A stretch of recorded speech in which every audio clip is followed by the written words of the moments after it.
Joey is joining us in just a couple of minutes, a couple of seconds. There he is. What's up, buddy? Hey, what's going on with you? Dude, man, it's been a minute since you and I have got a chance to chat, man. I'm telling you what. Wow. I Oh. just lost my earplug. Yes, it's been a minute. Yeah. But we're back. Good to see you, man. Great to see you. Better to see you, bro. Oh, goodness, man. How you been, dude? Wow, I am blessed. To tell Yeah. you the truth. Everything is not perfect and it's not the way I want it, but I've learned some important lessons and I am blessed. Everything that is absolutely needed, I have. Mm-hmm. Right on, man. Let me ask you real quick. I've been asking everybody this. Really, this whole coronavirus thing. How are you and your family, dealing with this whole situation, and how have you guys adapted? Because I know, obviously, when you're not touring, you're doing work from home. But then if you want to go out, but you can't, or whatever. So I'm just wondering how you guys been dealing with this whole situation. Well, we are, first of all, like I said, we don't have the stuff we'd like to have, but we have the stuff we need. Right. So really, it's doing what the rest of the nation has to do, which is learn how to adjust, learn how to adapt. Yeah. And so there are some things that are challenges, suddenly being in everybody's faces. Yeah. You got some, you're confronted with some immediate challenges. I spent so much of my life having to go in and out of the house, being away, being on tour, that you learn how to get used to that. Mm-hmm. And now suddenly being in each other's presence, there's a new level of communication that you have to reestablish. Right. And so at first we're confronted with that, like, all right, let's learn how to talk again. Let's learn, not that we didn't talk before, but it becomes, all right, now let's learn how to communicate because we're always in each other's presence, which means if we rub each other the wrong way, let's talk about that. You know what I'm saying? Right. Let's learn how to communicate once again in close proximity. Mm-hmm. Whereas before it's, we're home for a couple of weeks and then we're gone and then we're back home. And but that actually turns out to be an opportunity. Yeah. It's an opportunity to find out who my daughter is.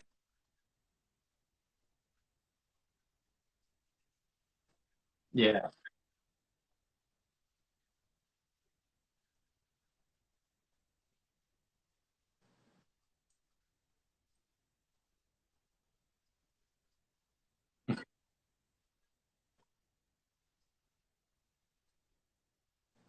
Yeah.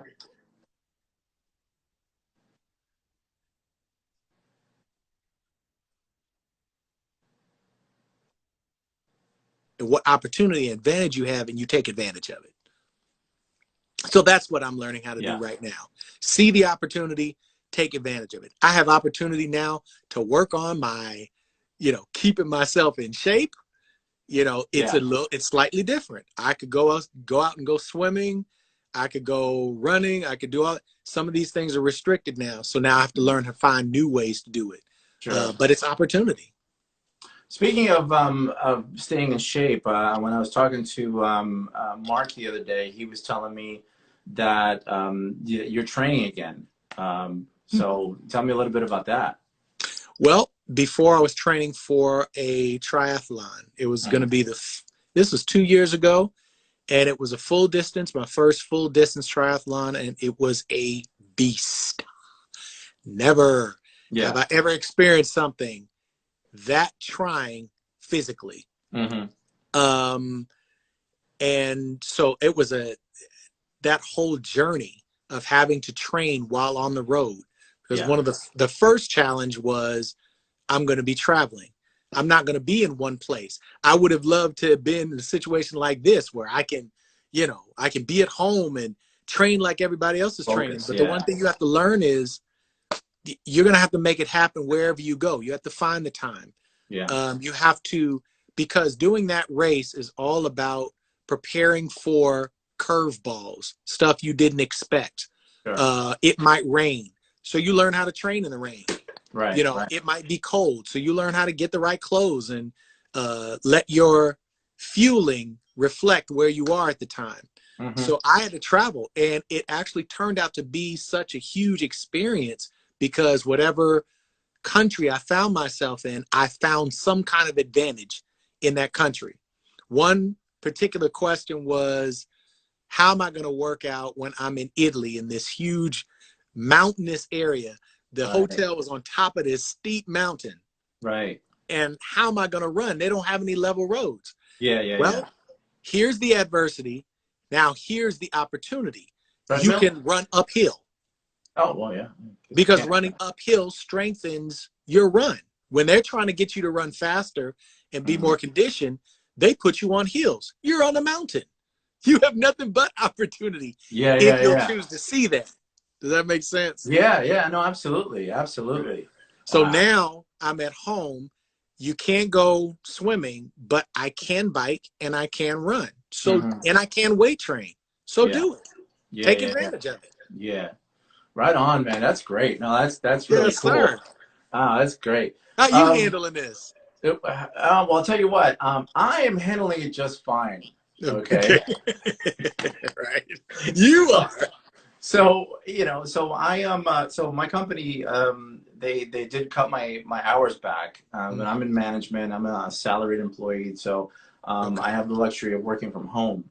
Okay. So I'm just working 3 days a week here. I'm here all the time, but at least when I'm not doing that, then I just swivel the old chair around and get on the Xbox, or you know, I like that. you Let know me what I swivel mean. my chair around and see what I get. Oh, I don't have an Xbox. You gotta get something back there. Get You're something, right, right. you know. So I do that, and of course, my wife's home all the time too, because she's a restaurant manager, but Ooh, okay. she's also not working either because of this whole Wow. thing. Okay. So we've definitely been able to spend time together and do things. She's cooking up a storm almost every other day. Cooking something Right. I've never cooked before. So I'm eating well. I'm entertained. I'm Yes, good. yes. You're all the way good. I was born for this, man. I'm good. Wow. So, but Good, good. she definitely is having much more of a challenge because as a restaurant manager, she's always moving around, doing something. She's always moving. So for her to be stationary, it's like it's A tough. trial. Right. So you can only watch so much TV before you're like, okay, I'm tired. That's right. That's right. So That's right. yeah. So, Yeah. well, let me ask you. Let's get into some questions here, man. Because, well, first of all, I want to say, if you're just joining us, we are live with Mr. Joey Kibble from Take Six. What's Want to say hi to everybody on Take Six Universe for joining us. It's going to be Hey. fun. We got a ton of good stuff that came online. I don't know if you got a chance to look at any of it. Okay. But I guess we can definitely start from the beginning. You guys have been very fortunate that there's only been 2 personnel changes within Take Six, and you're almost 35-year history now, Mm-hmm, and you were the first mm-hmm. new member back in '91. Um, how much convincing did it take for you to get into the group from Mark or whoever it was that asked you? Obviously, you're probably going to know that it was not a whole lot of convincing for me. Now, Yeah. this was the second time that they asked me to come into the group. Actually, Mhm. when I was in high school and they had the first personnel change when they were Alliance, Yeah. the first 3 guys left, the bass, baritone, second tenor. And my brother went and talked to my parents and was like, hey, what do you all think of him joining the group? And they were like, absolutely no. Really? I didn't know that.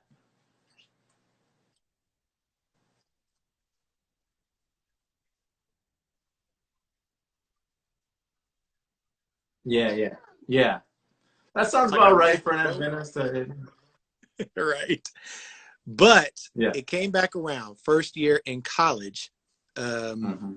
is when Merv, 1990, right at the top of 1991, Mm-hmm. or the end of 1990 is when Merv went on to do producing Mm-hmm. and writing and everything that he's so talented at.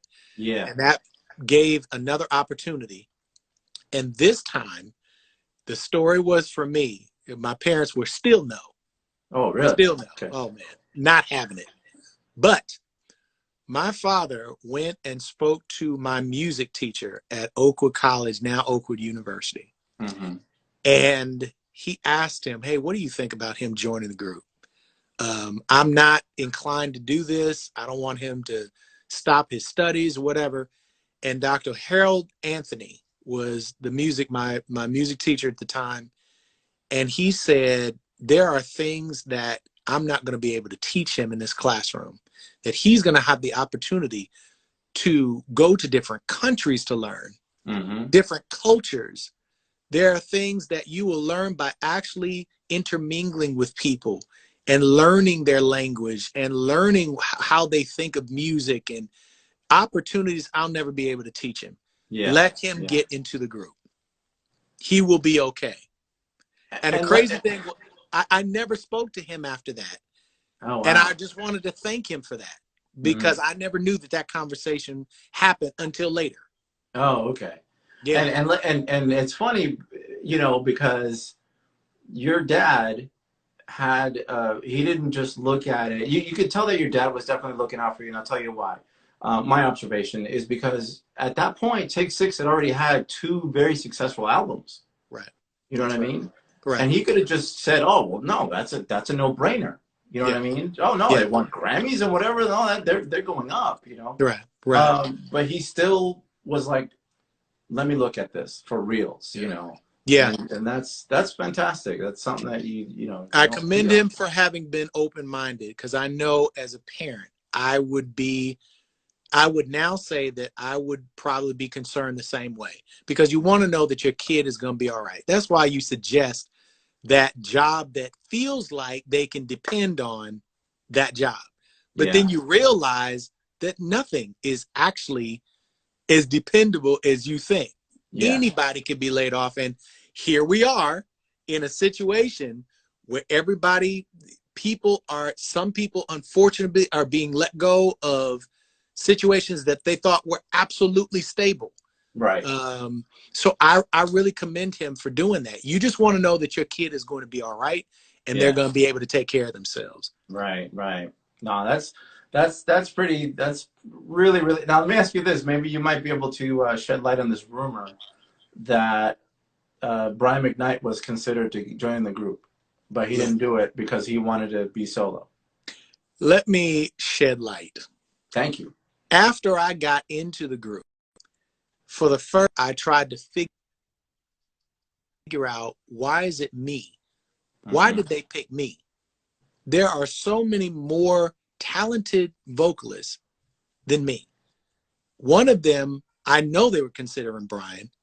I know they Mm-hmm. were considering Chris Willis. I know they were considering Russell Thomas, David's brother. And to me, I was like, these people are amazing and talented. Mm-hmm. And it took me 7 years to really get comfortable in my own skin, because I was like, why would they choose me over these people? But after a couple of years of being in it, you begin to realize it's something that I can contribute Yeah. that's unique. Mm-hmm. They would have contributed all kinds of greatness, Sure. but I had something as well that Yeah. the group actually needed, that as Providence would have it, I was supposed to be in the group. But man, I struggled with that for a long time. Yeah. Yeah. Yeah. So Because yes, he was considered. Yes. yeah, I think that you saying that definitely kind of brings it full circle. What I've always thought about you, and then well, number one is that you really are kind of like the pseudo pastor of the group because Pseudo pastor. I like that. because here's the thing, you're not really a pastor. You're definitely a motivational speaker, and we can get into that a little bit later. But I mean, unless you're an ordained minister and I don't know about it, you let me know. But you know, you've always, it almost seems like you're one of, if not the spiritual leader. I don't know how to say it the right way, but I'll tell you what, when I go to Texas concerts, you hold some church, you know, Wow. Praise God. and you know, and I think that that's when you were saying that you have something unique to contribute. I think that was it. You know, aside from your obvious talent, you know, your voice talent, but that other part of it where you have that certain something about you that you know, when I go to concerts, you know, you start talking, I'm like, okay, we're gonna learn some stuff here. Well, first of all, it's gonna be good. thank you for your affirming words. Yeah. So here is also what I came to learn, and this came over a long period of time, Mm. is realizing that even though I'm not an ordained minister, Mm-hmm. I'm a minister, Yeah. because that's part of what my passion is to see people reconnected or connected with God. So Mm-hmm. wherever you put me, you're going to see that same passion exhibited. So I struggled with that for a while, Mm-hmm. but the truth is, yeah, I never wanted to go into ministry because I saw how people act, how church people acted behind closed doors. Growing Okay. up as a minister's kid, you Mm-hmm. saw all the junk that goes on. You hear the stuff that's said. See the fights. I was like, I don't want to have nothing to do with this. Mm-hmm. God, Mm-hmm. I can do anything. I can sing. I'll be a doctor. I'll do whatever you want, but not that. Yeah. And alas, this is the very thing that he does call me into, except it's not in the orthodox way that you actually think. Yeah. Of He's course. like, I want you to be free to minister to people Mm-hmm. in the way that I lead you. And that's exactly what he wanted me to do. But he knew what he put inside me. So he Yeah. knew what he wanted to bring out of me. Sure. Um, Yeah. and so I'm thankful that by your words, that they are affirming. Thank you for encouraging me that way. Because yeah, I struggle with that as well. Like, Mm-hmm. God, what am I supposed to do? Yeah. Be yourself. Yeah, yeah, and that you know that goes to a point that that Christian was saying a couple of days ago when he and I spoke online, and he said the same thing that you know Mark told him, look, you're not here to fill Cedric's shoes, you know, you're Yeah. here to put your own stamp on the group. You Yeah. know, he's Yeah. the second person will change, and it's the same Yeah. thing. You know, you Yeah. have to come in. You can't say, oh, here I'm replacing Merv. I mean, Yeah.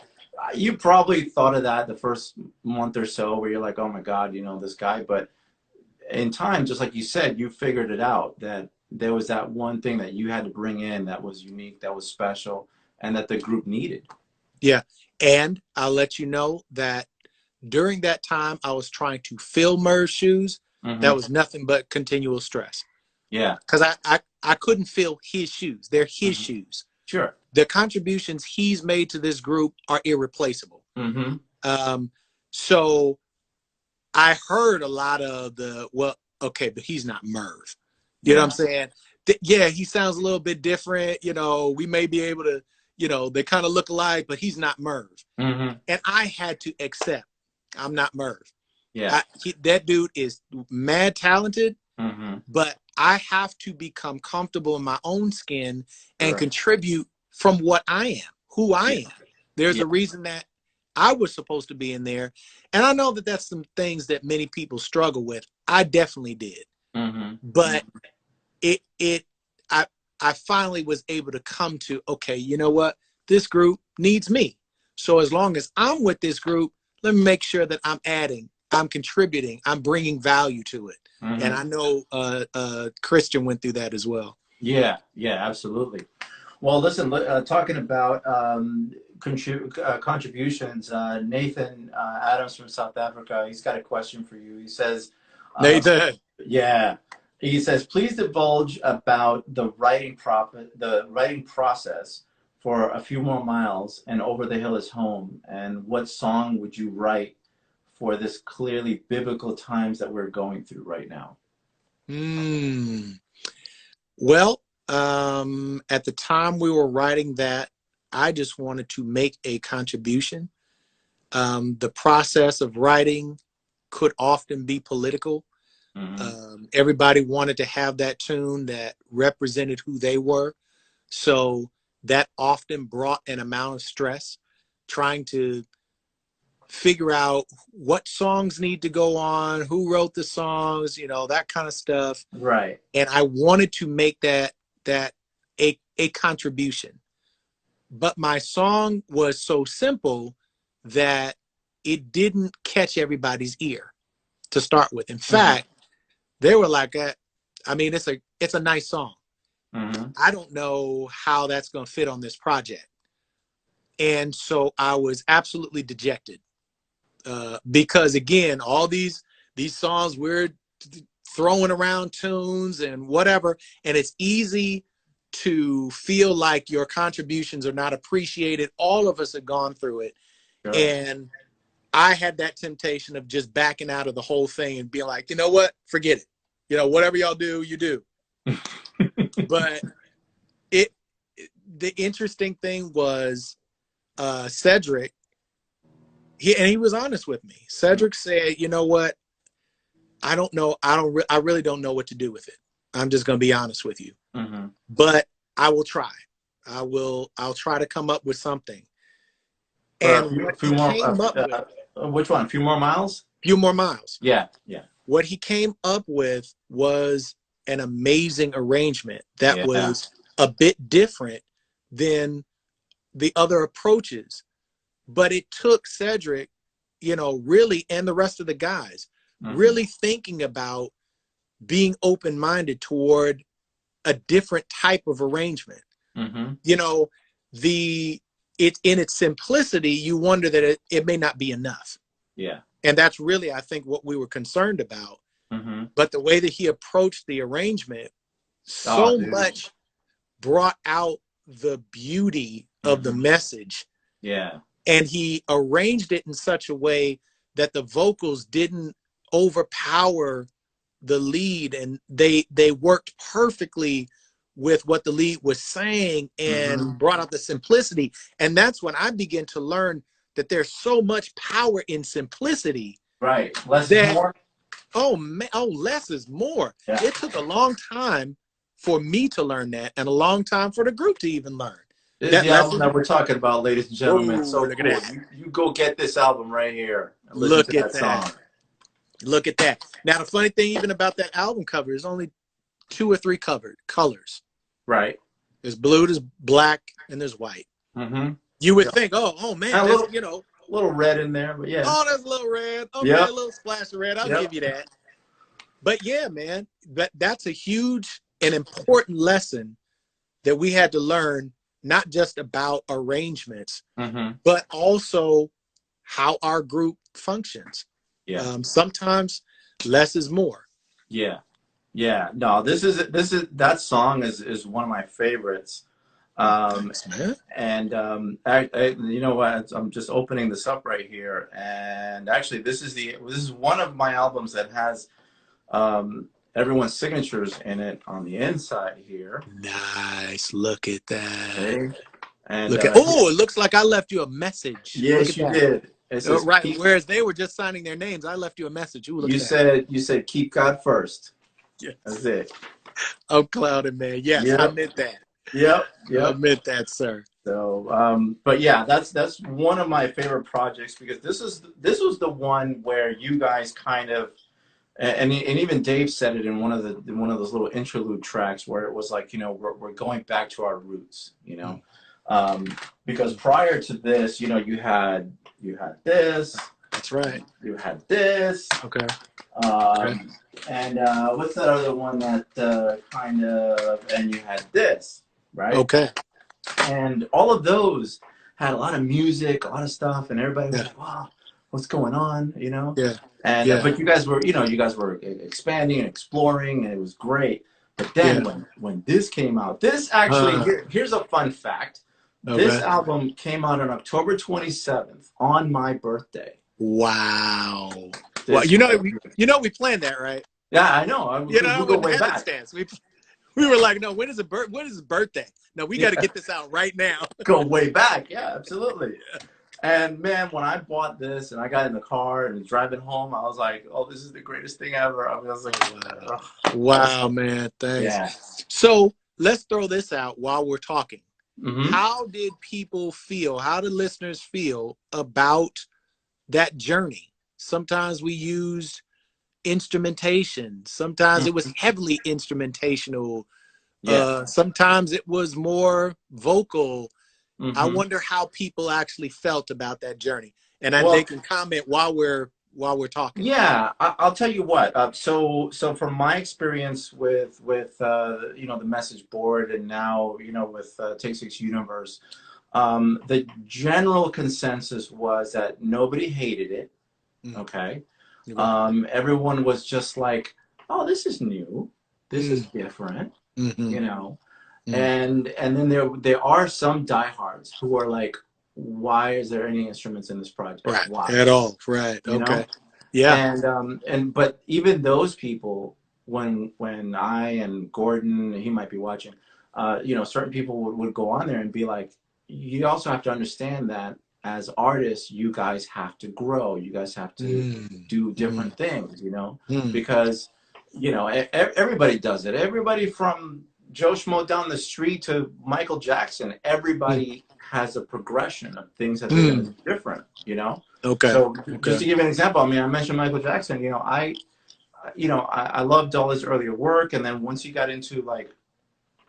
after he went past the album Dangerous, I was like, I'm not feeling you that much anymore, because I was still stuck on Thriller. Right. Okay. And Off the Wall. You see what I mean? Yes. So that, thinking about how Take Six has evolved, you have to put that out of your mind, where it's like, no, they always have to sing a cappella and that's it, and we don't care. And you can't think that way. Yeah. And I mean, we're not going to do everything right. Like you said, it's a learning experience. Some things work and some things don't work. Yeah. But I think early on we tried to stick to what we thought worked, right? And we had to learn. We have to learn even from there. Yeah. We were trying to make every album like the first. That time period had passed.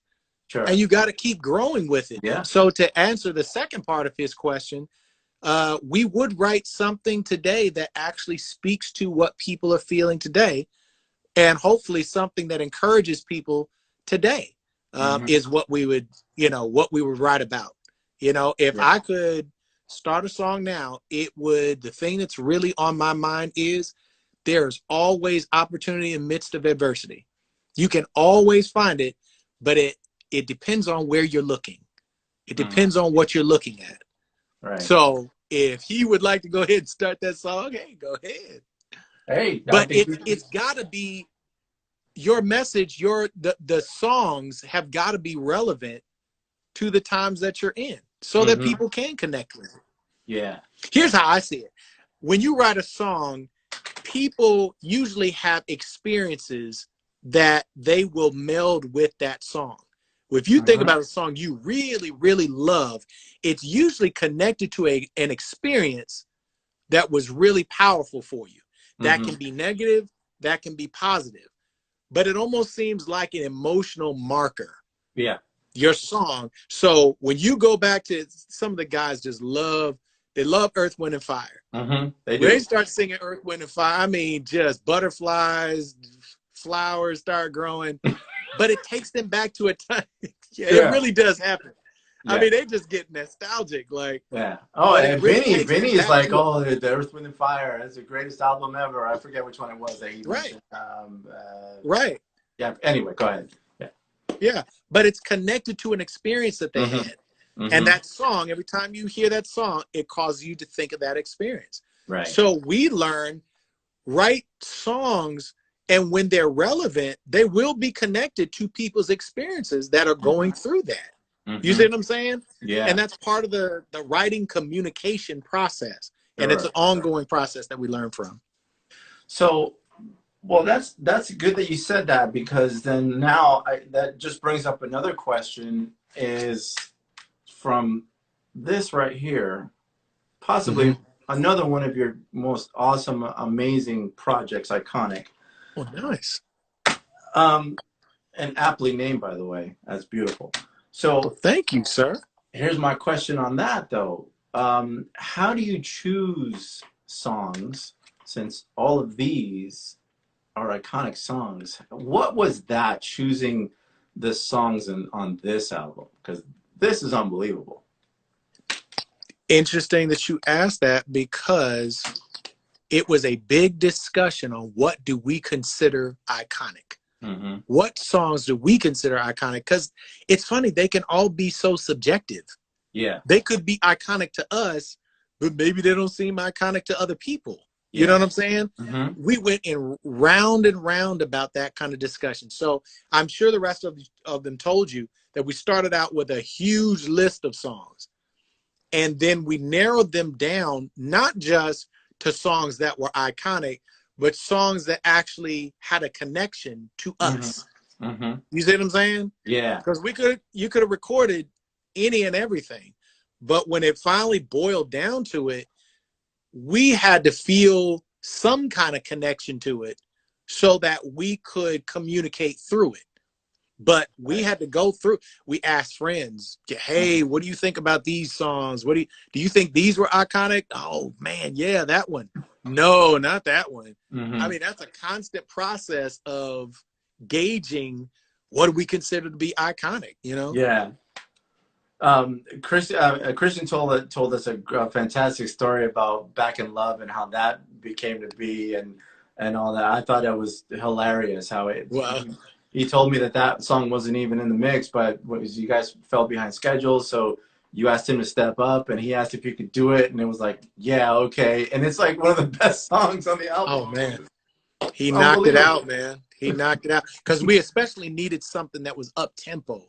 Yeah. But that's just Christian. That's excitement for him. Mm-hmm. He's studied all his life. He has studied bands and studied songs that are hitting or whatever. And when Yeah. he got that chance, it's like he translated that into the song.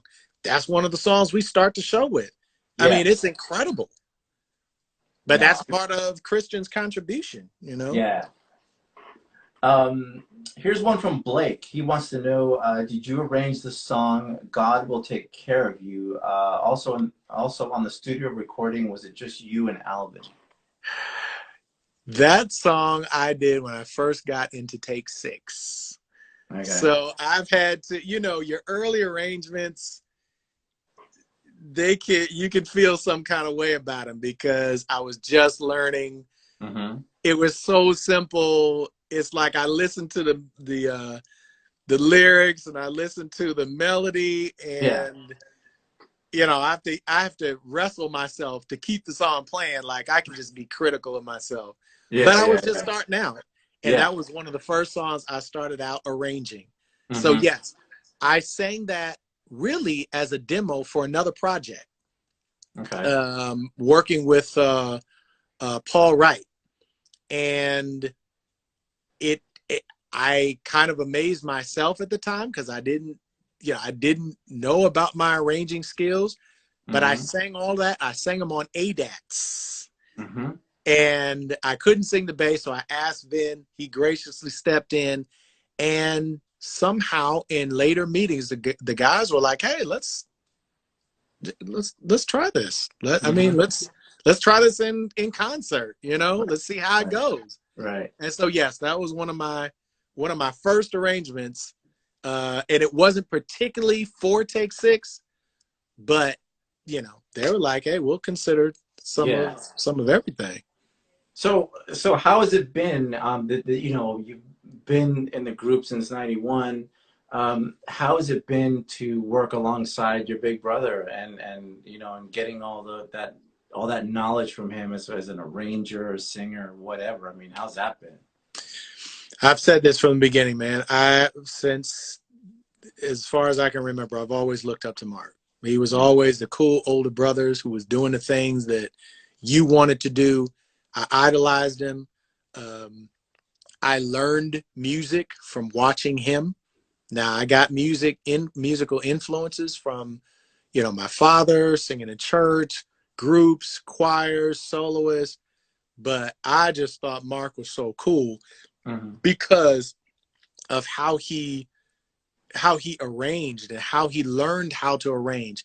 I Right. would watch him. I was saying this just a couple of days ago. That was back in the day when you had an arrangement in your head, and we used to take the tape recorder and record your first part on there. Then you would rewind it, play your first part, and sing the second part into a second tape recorder. Oh, wow. You would rewind that, play the 2 parts, and sing a third part back into the first tape recorder. And you got to 5 or 6. Once you got to 5 or 6 part harmony, the degeneration was so terrible that you couldn't actually hear. There was so much noise. But you had a chance to work out your arrangement so that you knew how it sounded. I learned that from Mark. I learned from watching him try new arrangements on well-known quartet songs, and I thought that was so cool. So I wanted to listen to everything he listened to. So that actually worked to train my ear. He was listening to Singers Unlimited, so when he's gone, I'm listening to Singers Unlimited because I want to be just like him. He's listening to high lows. I'm going to listen. What are high lows? I'm going to be listening to high lows. And so I'm cool with my friends because they're like, what is that? I'm like, this, look, you know, y'all don't know nothing about this. This is the, you know, I looked up to him. So now after he gets into the group and he suggests that I need to be in the group, that was one of the most affirming moments I've had in my lifetime. That my older brother, who's been doing this for a few years, actually thinks, oh man, my brother can do this. Now, that meant when I got into the group, I had to hold my own. So he did not coddle me. He would leave me out there if that would teach me how to jump in and how to learn to sing and get up with the guys, mingle with them, learn how to blend with them. He really helped me, but he also gave me enough space that I would learn independently of him, even though he was there to help. I'm saying that was really wise leadership because he didn't save me from stuff. He let me have to deal with consequences and you know, but he trained me in a way that caused me to come into my own. And that probably, looking back on that now, that was very affirming because that meant he felt like, as my older brother, he can do it. Joey can handle it. And I will always appreciate him for that. And there's another flip side to that too, is that, you know, you got 4 other guys in the group that you don't want them to feel that Joey's being given a handout or anything like that. You know what I mean? You don't want that. And I think that's also why he took that position. Because yes, he's exhibiting full confidence in me, but now, Joey, you got to do your work. You have to hold your own. You have to contribute. And, you know, I will be honest. I was an entitled little brother. You know what I'm saying? I was always using Mark's deodorant. You know, I'd have money, but wouldn't buy my own. I was always wanting to wear his shirts and whatever he didn't wear at the time, you know, and I had to learn kind of the hard way. Joey, you got money. Go out and buy your own deodorant. I mean, go out and get your own clothes. You know what I'm saying? I will always cover you as your older brother, but you have money to go get a car. You can't use my car forever. Go get your car. And, you know, those are hard lessons, but they're necessary lessons. I'll tell you, you know, there's a ton of people out there when you came into the group, myself included, who were like, well, who's this guy? Who's this guy? This was the project that you came on. First one here. And I get the album, right? I get the album, and I see this picture in there, right there. Look at Joey right there. I was such a young kid. and I'm looking at this, and I'm like, who's this guy? What's all this about? That's not Mervin. Yeah. and then Joey Kibble, what? Oh, Right. Kibble? Oh, wait a Yeah. minute, And but I'll tell you what, this right here, man, Wow. Man, that brings unbelievable. back memories, man. Yeah, That yeah. brings me the first time being able to sing on that, Hmm. the Christmas songs. Again, I was just learning how to cut my teeth on singing, so Yeah. there's so many mistakes, and I'm just like, I don't want to hear that. But that experience Hmm. is what I'm married to. The Yeah. experience of recording that first one and made memories that I'll never forget. Hmm. Hmm. Yeah. Tell me a little bit about memories that you had for, and people are gonna hate me, but I don't care because I love this project, and that is the Feels Good project. And Okay. that album, you may or may not know, but it is my favorite album Really? that you Uh-oh. guys Uh-oh. What's he that, about to do? Uh-oh. that you guys have done, and I would like to, because I felt like prior to Feels Good, right? I felt you definitely had come into your own and it was all good and everything like that. Okay. Okay.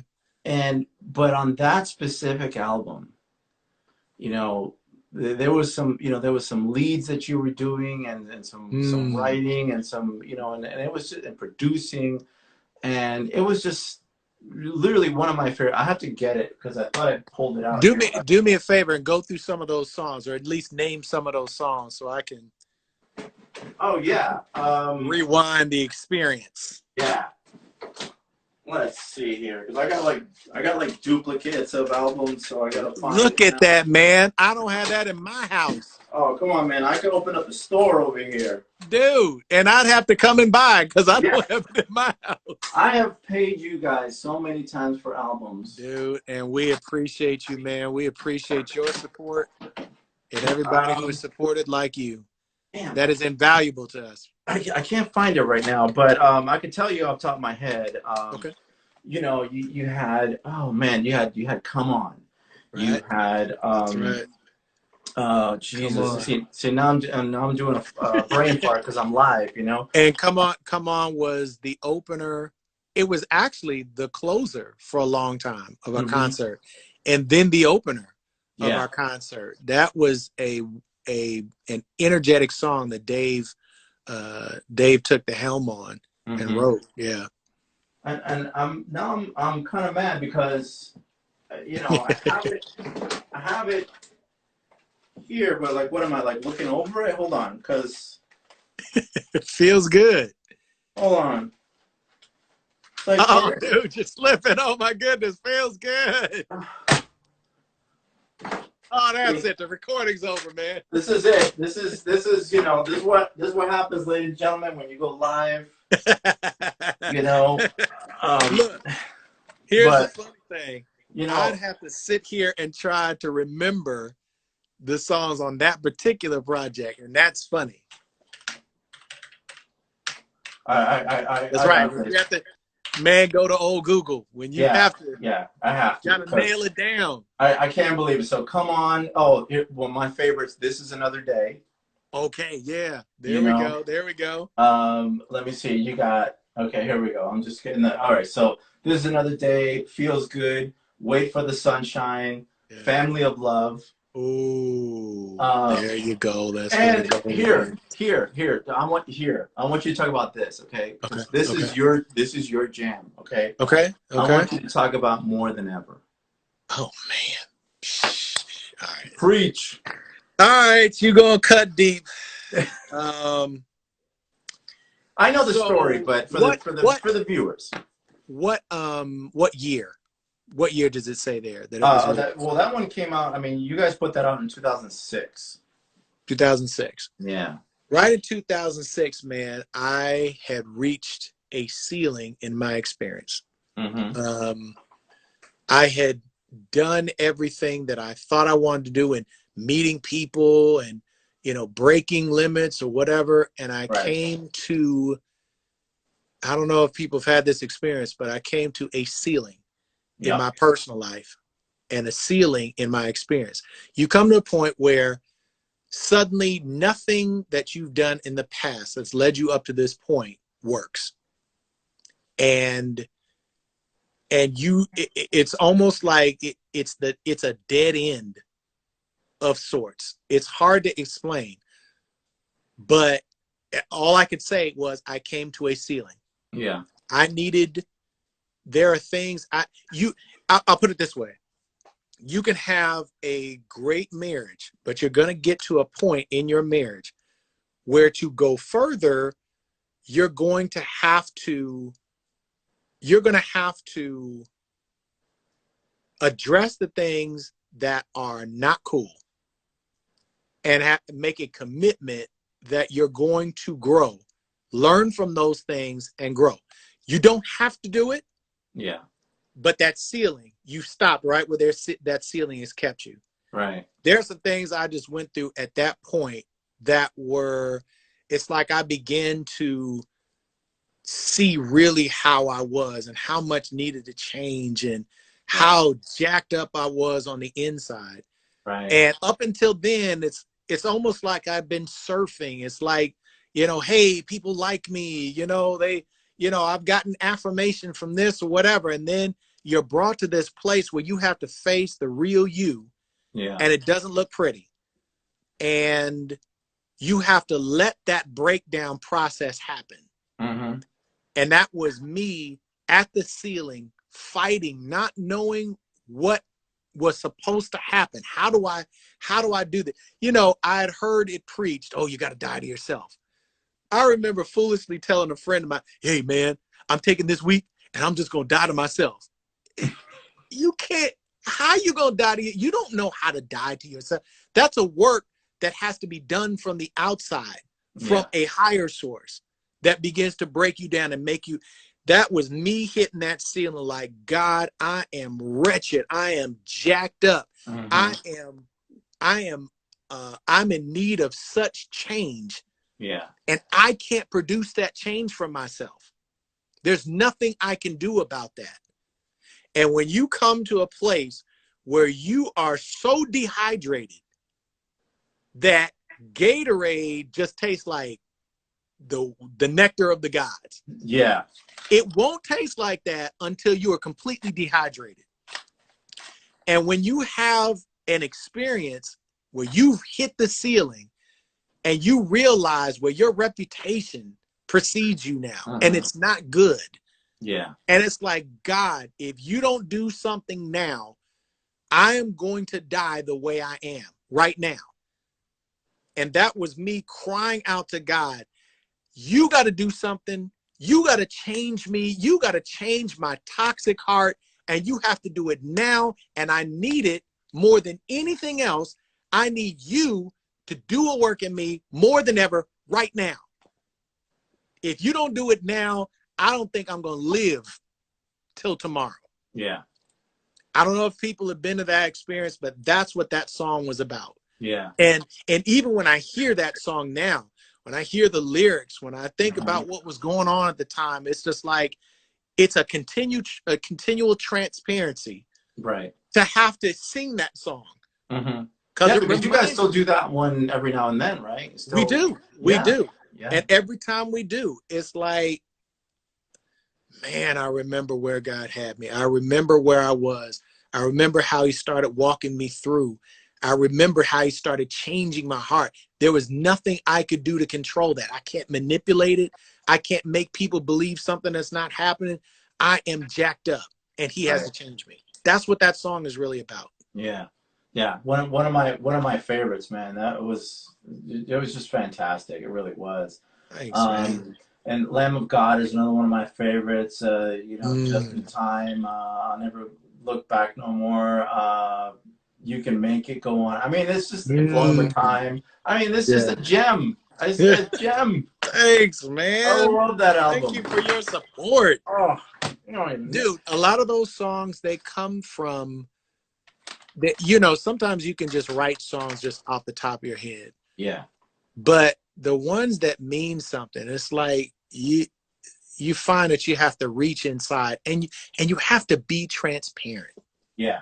It's hard to be transparent because everybody can see you and you feel like they're judging you, but there is a strength in transparency that even is articulated when you're writing music. And people love that. Yeah. They need that. Yeah. Because it's hard for them to be transparent with themselves, but they can do it through you. And when you are transparent, when I think about the stuff that the songs I really loved, you know,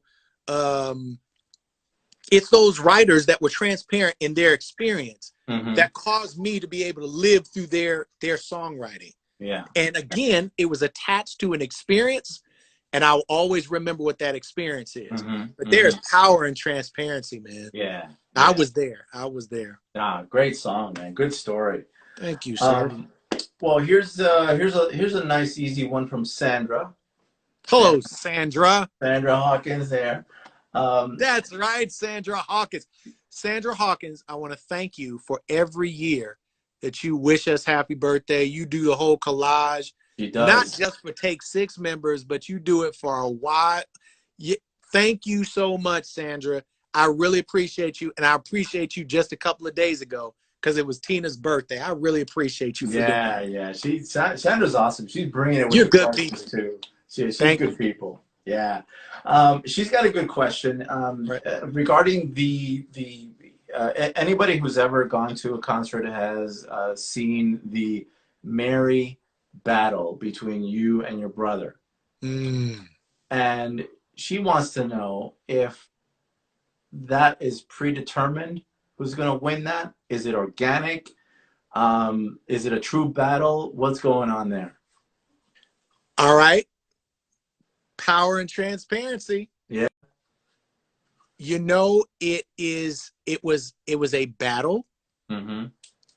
And eventually you become acclimated to the battle. So we've done it for years, but you have to put yourself in a new place every time it happens. Yeah. There are some times when I am dog tired and Mark is dog tired. And recently I got to a point where I was having vocal problems and having to do Mary always put me out on blast. Yeah. Because I could not engage that vocal battle. Yeah. But every time I had to do it, it represented a commitment to keep doing this thing, to make it as fresh as you can. Every night you're having a different experience. Yeah. Can you articulate that experience in that battle moment that causes it to be authentic, that people can see? We haven't always succeeded in that. But then there are times where we were like, oh man, that was the moment right there. So sometimes it has been like, oh, I got to do this again. Yeah. And then other times it's like, dude, it took me to a new place. Because I would think about, soon you start going through those motions and you start thinking about, oh, dude, I'm still singing. I'm still doing this. I'm still able to do this. We've been doing this for years. It's funny, the stuff that you think while you're up on stage singing. You go through all kinds of different scenarios. Yeah. But sometimes it was just like, I can't believe that after experiences like More Than Ever and after such and such, after, songs in almost 30 years, I'm still here doing it. Yeah. And before you know it, it's coming out in my part of the battle. You know what I'm saying? Gotcha. And so there are moments that are so organic that you wouldn't be able to repeat them again the same way. So Sandra, that is a lot of what's going on in those situations. Wow. Yeah. Let me see. Y'all asking the good questions. Oh yeah. No, she's I'm telling you, man, Take Six universe, man, they bring it. I know they do. They do. Let me see. Here's a good one. What's the hardest arrangement of Take Six that you've had to learn? Ooh. I'll tell you what they were. Here comes transparency again. That's what we're all about, man. The arrangements that Gordon Goodwin has arranged for Take Six. I think, what is it?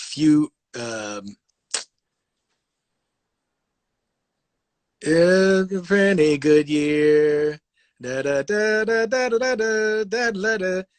Anything that Gordon has arranged for the group has been a beast for me to learn, and I'll tell you why. Because one of the things I realized after all these years is that I need to learn how to read music. I grew up doing music by ear.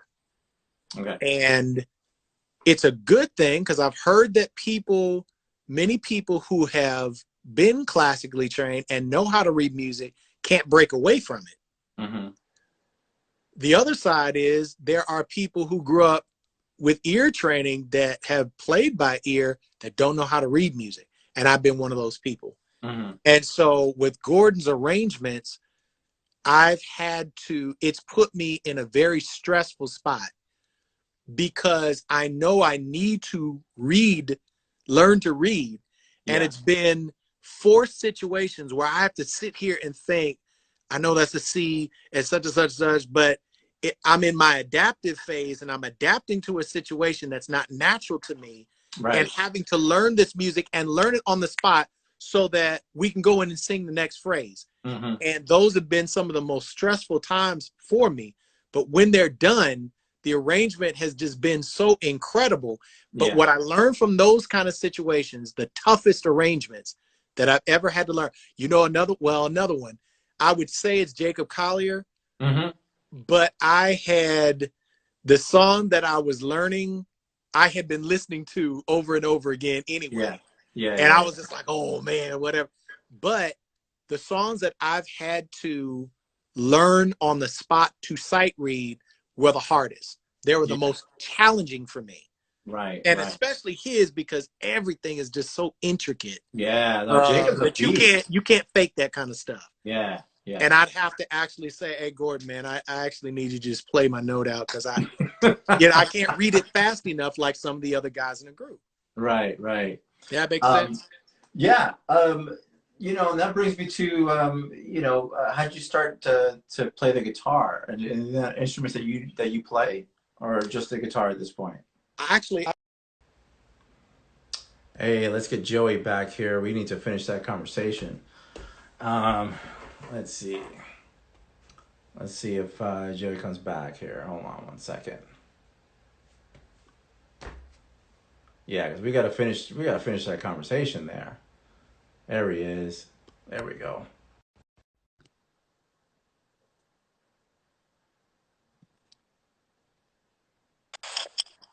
There we go. Dude, I didn't know we were already up with time. Yeah, I didn't either, but I was watching it, but I didn't want to cut you off in the middle. I'm sorry, man. Don't worry about it. No, let's keep going. So So that question was about guitar, and then you were saying that you were a keyboardist as well. I played enough to arrange, but as far as guitar, that was something that I always thought was sexy, and I wanted to learn how to play guitar. And again, being in Take 6 provides a lot of opportunities for you to learn how to do things. The only regret, if I ever had a regret in being in Take 6, I wish I would have taken hold of opportunities when I first got into the group. If I could have been in a mindset to utilize every opportunity, every person that you talk to has a story. Everybody has something that they can share. But I was so googly-eyed with everything coming into the group that I didn't pay attention. You have so many opportunities, and one of those opportunities where I could learn a new instrument at any time and meet people that are so influential that the stuff that they show you is something you can't learn in any books. Oh man, let me tell you, dude, you guys, I'm not telling you anything new. You guys have worked with literally everybody. Man, and it's been a blessing. Everybody. I'm going to tell you the most exciting. Yeah. One of the most exciting was Marcus Miller. Marcus Miller, because he is so absolutely down to earth. That dude's been playing with Miles Davis since he was 17. Yeah. He can tell, we would just sit there and listen to stories over and over, just stories that he would keep telling, stories. But when it's time for me to play my little guitar and I only know a couple of chords, he never made me feel bad about not being able to play like everybody else is. He would actually take the time and he would show me just little simple chords. Now just play this here. Now just play that there. Now, okay, we're coming back around. Play that again. Play, yep, there it goes. That's all you really need to do. And I would feel so good about it that it encouraged me to keep learning how to play. But it's people like him that inspired me to be able to pick up new instruments. Nice. Nice. Yeah. Man, if you ever have a chance to go hear him, please go listen to him. And he's even nicer in person. So would you say he's your most influential artist? Man, that's hard to say, but he is absolutely pretty much near the top, if it's not. And you know what? You asked a very good question, because many people have been influential, but the ones who really stand out are the ones that took the time to treat me like a human being. Yeah. When you're on that level, you know that there are a lot of people on that level who are jerks. Sure. Because they have the talent. They really don't have to relate to people. You know, you're making me feel uncomfortable, whatever. Yeah. Marcus Miller is a legend, but he always made you feel like you mattered. Yeah. He always made you feel like you could do it. And then he asked me to sing Silver Rain on one of his personal projects after Take Six recorded. That dude did more to boost my confidence. And I will always be indebted to him for that. So you might be right. He might be one of the foremost of my influential people that I've ever met.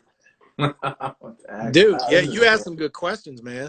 Me, but there was some sprinkled in there from everybody, and I give them a little credit, huh? No, I have to, I would love to get to all of them because there are some good stuff, but I don't want to have you here all night, obviously. Hey, look, man, we need to do this again. Yeah, hey, if you want to, you let me know, man. We'll make it happen. I like to hear from the fans. I like when they shoot the real questions. Yeah, yeah. Well, maybe we'll I was thinking maybe we'll do a Zoom thing and have everybody join and have a little chat thing on the side or something. Would be good. That would be awesome. We'll figure it out. I'll tell you what. Claude is up next. He's on Thursday. Okay. Yeah. Y'all, he's not gonna be any good. Y'all can go ahead and just ask for me again. He's not okay. I'm just playing. No, Claude's gonna be good. Tune into Claude. He's got the history, man. Oh yeah. No, he's got some announcements that maybe he will share with us. I don't know if he's gonna do it on his own platform or maybe he'll grace us with his announcements here. We'll see. We'll see. Oh boy, let's see what he's gonna say. Yeah. So I'm excited about that. Good. It's gonna be good. Let's see. Let's do a couple of bonus ones here, and then we'll let you go. All right. Let's see. And I got one that people may have been asking about, but I'm gonna have you do yours first. Oh, okay. Well, here, let's see. This one's there's another one from Sandra. She wants to know. She says you started out originally singing Murph's part, but has this changed over the years? Yes, absolutely. I had to make his part my own. Yeah. Merv has a higher voice anyway than I do. Yeah. I actually started out singing third under the top when I first got into the group. And the guys actually decided that it was too high. Okay. I could sing it, but eventually I was going to wear myself out. And so they switched me to fourth under the top. Dave and I switched. Okay. That killed my confidence when it first happened because I felt like I was demoted. But they were actually making a decision that probably saved the greater portion of my voice for the life that I've been in this group. Because you're essentially in the meat locker, as they like to call it, right? Yeah, well, because I'm really baritone. I'm really a natural baritone. And if I would have had to continue singing up slightly higher than what my range is and always having to do that, I would have had vocal problems sooner. Yeah. Now, here is what I will share with you in full transparency. In the last couple of years, I've had some major vocal problems. I was noticing that I was getting more and more hoarse and I was Mm-hmm. not recovering from it. Mm-hmm. And so every time we got to the vocal battle, it's like I was able to do less and Yeah. less and had to back off. And soon I can't sing everything because I was not recovering from, Fast enough. Yeah. no rest or whatever. Right. And I found out that I had a polyp on my vocal cord, Oh, wow. which Okay. it was absolutely devastating for me Yeah. because this is my life. This Yeah. is my career. Everything depends on my voice. I can't speak. I can't sing. I can't record, Mm-hmm. but it was greatly limiting. And in December, I went to get, or I think it was in November, I went to get a second scope done. And they were like, you have a polyp and Mm-hmm. it's so large that we can't shrink that. We're Yeah. going to have to cut that. And Mm-hmm. that's the operation that no Yeah. vocalist wants to hear about. Oh my God. Because, then come all the legends. Oh, this person got the operation and they can't even talk anymore. And I'm like, oh Right. my goodness, no. Yeah. But it was a matter of major prayer. Mm-hmm. And I thank Take Six because they were very supportive during that time. Technically, I was supposed to have 3 months off, Mm-hmm. but because this is my work, I was not able to take 3 months off. Mm-hmm. And right after we came off tour, December 19th, we came from Europe. I had scheduled it because it was time I was going to have to get it done. And I tried to do it December 20th, have the operation as soon as I got back. So I had as much time to rest as possible. Mm-hmm. There was one concert that I had to get a substitute, Dennis, and he did an excellent Yeah. job. Yeah. Yeah. Yeah. That dude has such a good spirit, man. It was Providence that he filled in. He was able to do what he had to do, man. I thank him so much for that. Mm-hmm. But that was the one concert that I had to miss Yeah. because it's a process of the first week, and Dr. Mark Williams did this surgery. And I thank God because I prayed about it. This was the first doctor that prayed with me before he operated on me. Really? And I was just like, dude, okay, let's do what we got to do. Yeah.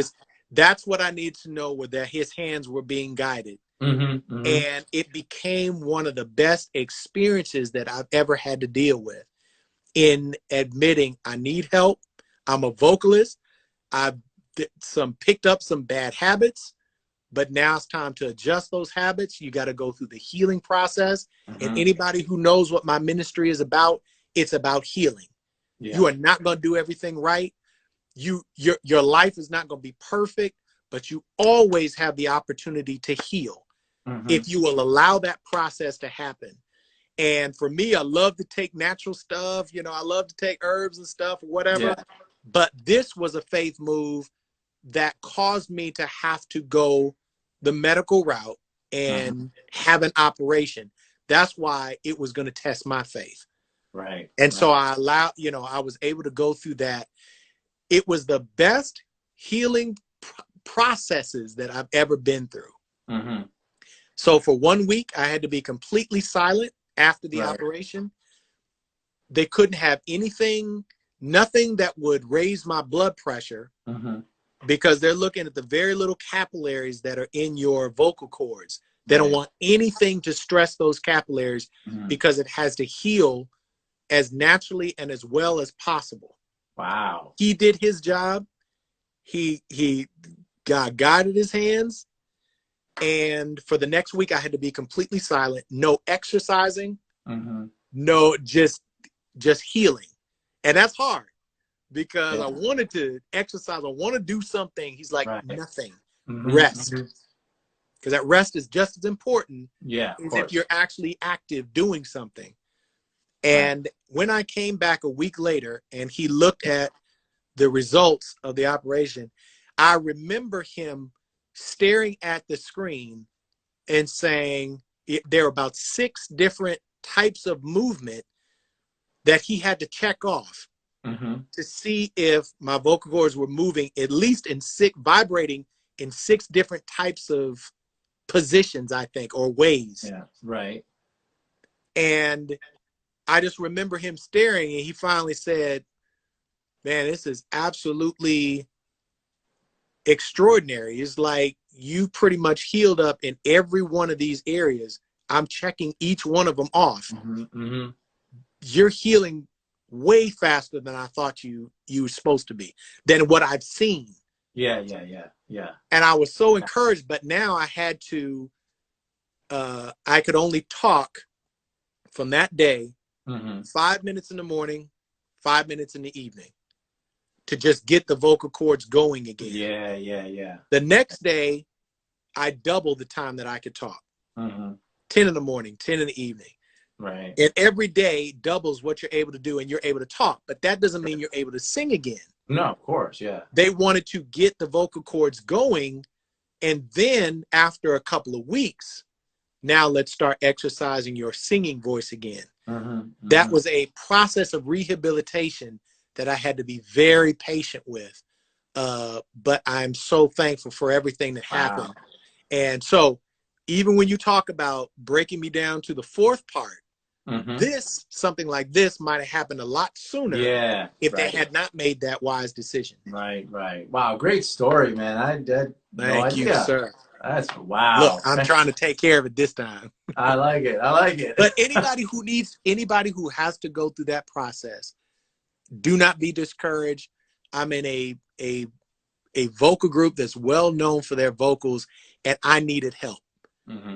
Do not be ashamed of the fact that you need help. You need to heal. It's not a bad thing. That is what everybody goes through. And the best stories are those people who have suffered tragedies that have come back and they're better than ever. Nice. Well, listen, I got one little question for you that I've been dying to ask you for years and years. Yep. And that is, did you lose a bet that one time? You know where I'm going. This can't end one up time. Why? What happened? I've lost so many bets. Time, which one are you talking about? That one time when I saw you with your head shaved. What was that? You mean when I was totally bald? Yeah. No, unfortunately, that was not the result of a bet loss. Okay. I actually was dealing with a condition of alopecia areata. That's where a little spot, hair will drop out of a little spot, and it's an autoimmune dysfunction. So something about the white blood cells will attack your hair follicles. And so the hair follicles begin to fall out, and then the spot starts growing. You know, for hair to grow in, hair can grow back, but it takes a long time for hair to grow. So when it grows back real thin, real fine. In fact, you can't really see it. And it takes a long time to heal up if whatever you consume that caused it is addressed. It takes a long time to heal up. Well, I had so many of those spots opening up on my head. I was like, you know what? I'm not going to look like a checkerboard. Let me just take all my hair off. Okay. So no, but I've lost some other bets. Yeah. That, you know, luckily I still have my eyebrow hairs. Didn't have to shave those off. We do stupid stuff in the group. We do real stupid stuff. We saw Claude losing a bet a couple of months ago. Yeah, that's right. He lost a bet. We'll talk about that on Thursday. Good. I want you to talk about that. And I'm just going to tell you a little secret. Yeah. He really started liking that wig. When it was all said and done, we were like, you can take it off now. He was like, yeah. Because I wasn't at the concert, but somebody wrote that he actually sang the whole concert with that on. He sang. Yeah. He sang the entire concert. Just like that. I want you to please talk about that, because that's totally the most hilarious thing. Oh that yeah. we experienced on the road. Yeah. Yeah. Totally. Oh man, Joey, listen, this has been a total treat. It's been great to catch up with you. Thanks, I man. I haven't talked enjoyed to this. you in forever. Yeah, man. We got to catch up soon. Yeah, absolutely. We'll do, maybe we'll do one of these again, and we'll talk Yeah, about other stuff. that's a good idea. I'm strongly considering maybe doing one of these. I don't know, maybe every couple of weeks or something, or That's great. That's great. with the universe, whoever wants to come on, and we can talk about Good. different stuff. We'll figure it Good, out. good. And I want to thank everybody that joined, everybody that Mhm. tuned in. We're going to have more fun the next time. Yeah, yeah, absolutely. Well, Joey, thank you again so much. It's been a pleasure. Thank Any you, final sir. thoughts? Any final thoughts for the Texas Yes, universe? I'm going to say it again. Everybody's going through a time of restraint, having to be inside, a time of discouragement for a lot of people. I know we're going through times that people need prayer because people get sick. People have passed away and their families are not able to even be with them in the hospital. They need your prayers. They need more than just your prayers. Some people actually need your help in creative ways. Let's be there for each other. And then remember, most of all, that again, every adversity is a disguise for one of the greatest opportunities. And I pray for everybody who's out there right now that you'll be given eyes to see opportunity. There are some things that you can accomplish right now that you couldn't accomplish when you were busy, when you were pursuing everything you were pursuing. You've been given a chance to reassess your life.